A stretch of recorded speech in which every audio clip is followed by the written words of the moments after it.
Apakah saudara bersyukur memiliki Yesus Kristus? Bagaimana jawab saudara?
Selamat malam Bapak, Ibu, dan saudara-saudari semua.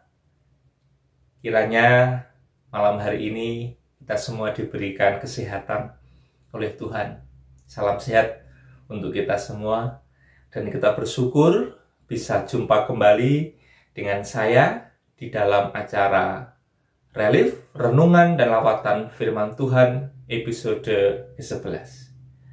Saudara-saudari yang terkasih dalam Tuhan, berbicara tentang kekristenan itu artinya adalah berbicara tentang bagaimana kita beriman kepada Yesus Kristus. Artinya, ketika kita mengaku diri kita Kristen, itu artinya kita harus beriman kepada Yesus Kristus. Tapi pertanyaannya, apakah saudara bersyukur memiliki Yesus Kristus? Bagaimana jawab saudara? Saudara-saudari yang terkasih dalam Tuhan, mari kita akan merenungkan sabda Tuhan pada malam hari ini, dan kita akan membaca Alkitab kita. Dan kita buka dari surat Ibrani pasal 9 ayat 1 hingga ayat 12, demikian sabda Tuhan. Memang perjanjian yang pertama juga mempunyai peraturan-peraturan untuk ibadah dan untuk tempat kudus buatan tangan manusia.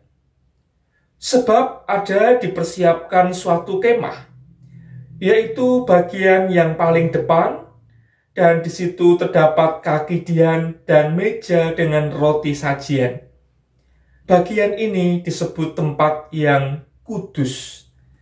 Di belakang tirai yang kedua terdapat suatu kemah lagi yang disebut tempat yang maha kudus. Di situ terdapat mezbah pembakaran, ukupan dari emas, dan tabut perjanjian, yang seluruhnya disalut dengan emas. Di dalam tabut perjanjian itu tersimpan buli-buli emas berisi mana, tongkat Harun yang pernah bertunas, dan loh-loh batu yang bertuliskan perjanjian. Dan di atas kedua kerub kemuliaan yang menaungi tutup pendamaian. Tetapi hal itu tidak dapat kita bicarakan sekarang secara terperinci. Demikianlah caranya tempat yang kudus itu diatur. Maka imam-imam senantiasa masuk ke dalam kemah yang paling depan itu untuk melakukan ibadah mereka. Tetapi ke dalam kemah yang kedua hanya imam besar saja yang masuk sekali setahun, dan harus dengan darah yang ia persembahkan karena dirinya sendiri dan karena pelanggaran-pelanggaran yang dibuat oleh umatnya dengan tidak sadar. Dengan ini Roh Kudus menyatakan bahwa jalan ke tempat yang kudus itu belum terbuka selama kemah yang pertama itu masih ada. Itu adalah kiasan masa sekarang. Sesuai dengan itu dipersembahkan korban dan persembahan yang tidak dapat menyempurnakan mereka yang mempersembahkannya menurut hati nurani mereka. Karena semuanya itu, di samping makanan, minuman, dan berbagai macam pembasuhan, hanyalah peraturan-peraturan untuk hidup insani yang hanya berlaku sampai tiba waktu pembaharuan. Tetapi Kristus telah datang sebagai imam besar untuk hal-hal yang baik yang akan datang. Ia telah melintasi kemah yang lebih besar dan yang lebih sempurna yang bukan dibuat oleh tangan manusia, artinya yang tidak termasuk ciptaan ini. Dan ia telah masuk satu kali untuk selama-lamanya ke dalam tempat yang kudus, bukan dengan membawa darah domba jantan dan darah anak lembu, tetapi dengan membawa darahnya sendiri. Dan dengan itu, ia telah mendapat kelepasan yang kekal. Demikian sabda Tuhan bagi kita malam hari ini dari Ibrani 9 ayat 1 hingga 12. Apabila tadi di depan ada pertanyaan, apakah kita bersyukur memiliki Yesus dalam hidup kita? Jawabnya adalah, ya, saya bersyukur. Lalu apa sesungguhnya yang membuat kita bersyukur memiliki Tuhan Yesus Kristus? Karena kehadiran Yesus dalam hidup kita itu menyucikan kita dari segala dosa yang kita lakukan. Dan itu dilakukan dengan darahnya sendiri. Ini berbeda ketika kita melihat sistem penebusan dosa yang dilakukan oleh bangsa Israel, di mana dilakukan dengan mempersembahkan darah anak domba dan anak lembu. Tetapi Yesus hadir membawa darahnya sendiri untuk menyucikan dosa-dosa manusia. Inilah sesungguhnya membuat kita bersyukur ketika kita memiliki Tuhan Yesus Kristus dalam kehidupan kita. Jadi apabila kita melihat dan juga berdasarkan bacaan yang kita baca pada malam hari ini, bahwa pada waktu bangsa Israel, di sana ada yang namanya kemah suci. Dan di kemah suci itu ada beberapa ruang, di antaranya adalah ruang kudus dan ruang maha kudus. Seperti yang tampak dalam gambar yang Bapak Ibu bisa lihat dalam tayangan ini. Di dalam tayangan ini kita bisa melihat ada ruang kudus, ada ruang maha kudus. Ruang kudus itu bisa dimasuki oleh para imam. Istilah para imam beribadah. Tetapi ruang maha kudus hanya bisa dimasuki oleh mereka yang bernama imam besar. Dan ia harus masuk juga dengan darah anak domba dan darah anak lembu. Untuk apa? Memohonkan pengampunan atas pelanggaran-pelanggaran yang dilakukan oleh umat dan dirinya sendiri. Dan itu dilakukan setahun sekali di kemah suci itu oleh imam besar. Jadi yang bisa masuk itu adalah imam besar, dilakukan setahun sekali dengan membawa darah anak domba. Jadi kalau kita bisa melihat bahwa sungguhnya ketika Yesus hadir, apa yang dilakukan oleh imam besar Israel pada waktu itu malah menunjukkan bahwa itu hanya bersifat sementara. Ya, tetapi ketika Yesus hadir, itu tidak sementara lagi, tapi itu bersifat selama-lamanya, sekali. Ya, kalau kita bisa melihat, khususnya di dalam ayat 11 dan 12. Tapi Kristus telah datang sebagai imam besar untuk hal-hal yang baik yang akan datang. Ia telah melintasi kemah yang lebih besar dan yang lebih sempurna, yang bukan dibuat oleh tangan manusia. Artinya yang tidak termasuk ciptaan ini. Dan ia, ayat 12, dan ia telah masuk satu kali untuk selama-lamanya ke dalam tempat yang kudus, bukan dengan membawa darah anak domba jantan dan darah anak lembu, tapi dengan membawa darahnya sendiri. Dan dengan itu ia telah mendapat kelepasan yang kekal.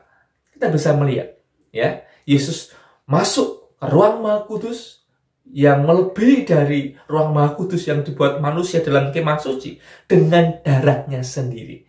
Ini satu hal yang sangat luar biasa. Ini satu hal yang patut untuk kita syukuri, bahwa Yesus hadir dengan membawa darahnya sendiri, bukan darah anak domba. Sehingga Yesus pun seringkali juga disebut sebagai anak domba Allah yang mempersembahkan darahnya sendiri untuk menyucikan hidup manusia. Jadi artinya, kalau kita bisa menghayati dan belajar dari surat Ibrani ini, kita bisa melihat bagaimana pengorbanan Yesus yang luar biasa. Bagaimana darah Yesus memiliki kuasa yang luar biasa. Dan lalu pertanyaannya, apakah yang bisa kita lakukan sebagai wujud ungkapan syukur atas apa yang telah Yesus lakukan ketika dia memberikan darahnya untuk kita? Yang harus kita lakukan adalah tetap beriman kepada Tuhan Yesus Kristus selamanya. Sekali lagi, tetap beriman kepada Yesus Kristus selamanya. Tetap percaya akan kuasa darah Yesus Kristus. Karena kuasa darah Yesus Kristus bisa menyucikan dosa setiap manusia. Darah Yesus itu bisa melepaskan kita dari segala belenggu-belenggu dosa. Darah Yesus itu bisa melepaskan kita dari kuasa kegelapan. Darah Yesus itu bisa melepaskan kita dari segala macam kutuk. Oleh karena itu kiranya kita juga kalau berdoa bisa kita mohon, Tuhan tutup bungkus saya dengan darah-Mu. Sehingga hidup saya diberkati Tuhan karena darah Yesus Kristus menutup bungkus saya. Sehingga segala kuasa dosa, segala kuasa kegelapan tidak akan pernah bisa mengganggu kehidupan saya.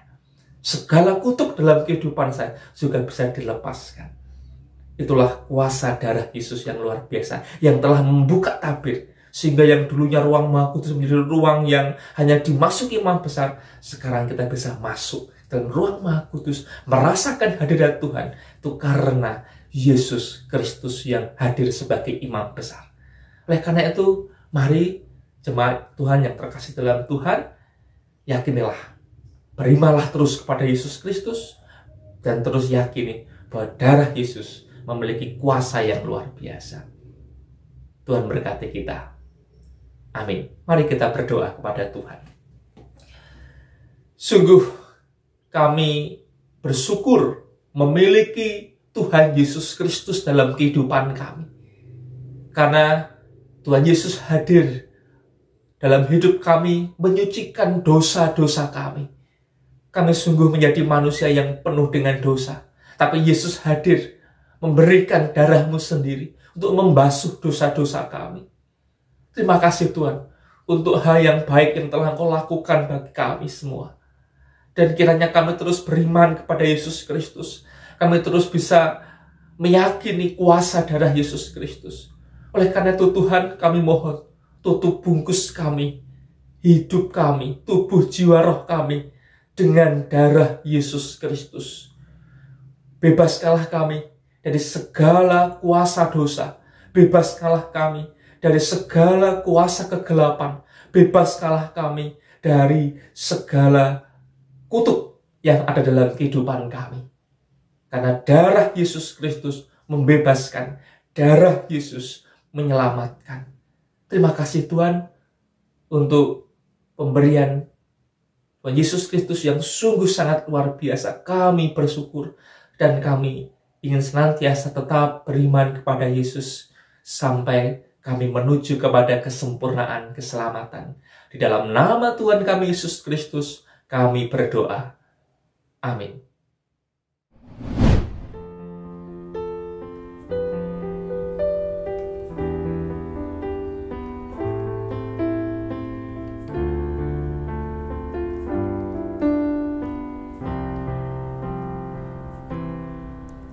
Kiranya Tuhan berkenan memberkati rumah keluargaku. Apa yang telah Tuhan berkati, diberkatilah untuk selamanya. Sebab Tuhan melindungi, Tuhan menyinari dengan wajah-Nya, memberi kasih karunia, damai sejahtera. Tuhan Yesus Yesus berkati.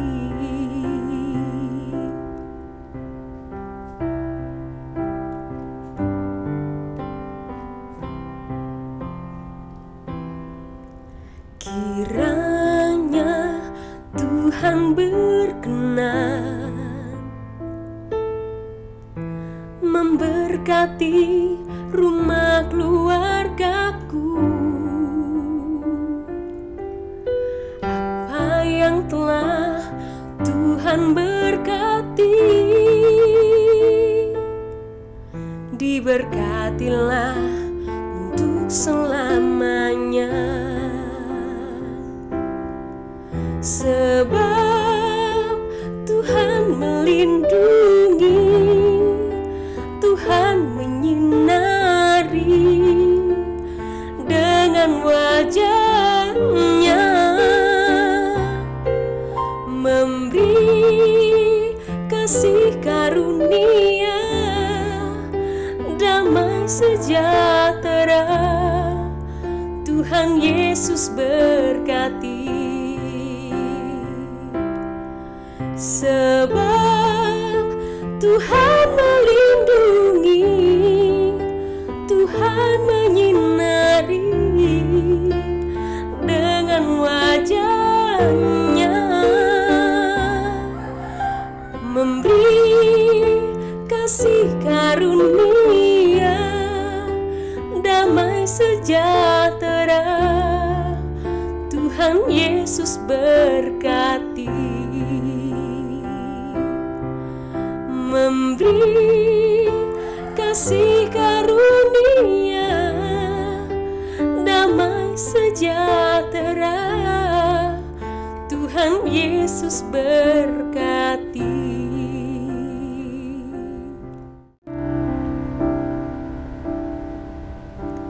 Tuhan menghadapkan wajah-Nya kepada kita dan memberi kita damai sejahtera. Amin.